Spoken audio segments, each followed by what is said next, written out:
నాగార్జున గారు వారంలో 5 రోజులు మామూలు ఫుడ్ తీసుకుంటాడు. అంటే ఇడ్లీ కానీ మామూలే, మనం ఏం తింటాం అదే, మితంగా తీసుకోడు. అంటే ఎక్కువగా తినడం. ఓకే. ఫస్ట్ పాయింట్, ఒక ఇడ్లీ తిన్నాడు అనుకుంటే ఒక ఇడ్లీ, లేదంటే ఒక వడ, లేదనుకుంటే ఒక గారి, ఇట్లా తక్కువ తింటాడు. ఏదైనా ఒకటి దాంట్లో మళ్ళీ ఆకలి వేసినప్పుడు తింటాడు ఏదో ఒకటి. ఆకలి లేనిదే తినడు. మనం ఏం చేస్తాం, ఆకలి ఉన్నా లేకపోయినా ఎవడన్నా పెడితే తినేస్తాం. అట్లా కాదు, ఆయన ఆకలి వేసినప్పుడు తింటాడు. మధ్యాహ్నం నుంచి ఏం తీసుకుంటారు? మధ్యాహ్నం మామూలు భోజనంలో ఎప్పుడు కూడా ఆయనకి బెండకాయ కంపల్సరీ ఉండాలి. ప్రతిరోజు ఉండాలి. తర్వాత చిప్స్ ఉండాలి, హాట్ చిప్స్ ఉండాలి. రైస్ ఏమో మన రైస్ కాదు, దంపుడు బియ్యం. దంపుడు బియ్యం ఉంటాయి.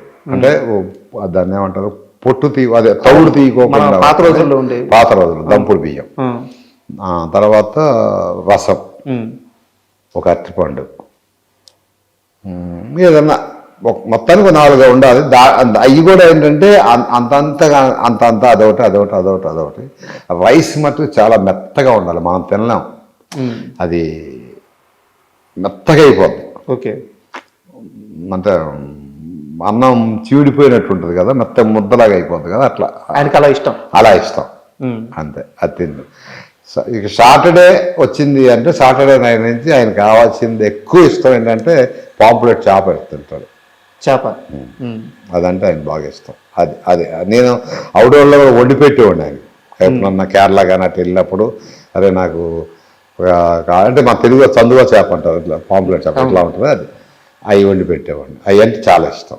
ఇక ఆ సండే మటుకి మటన్ కానీ చికెన్ కానీ 2-3 ముక్కలే అంతే. అంత తర్వాత ఏంటంటే శుభ్రంగా ఆ తినేది ఆదివారం పూట కొద్దిగా ఎక్కువ తింటాడేమో నాకు. ఓకే.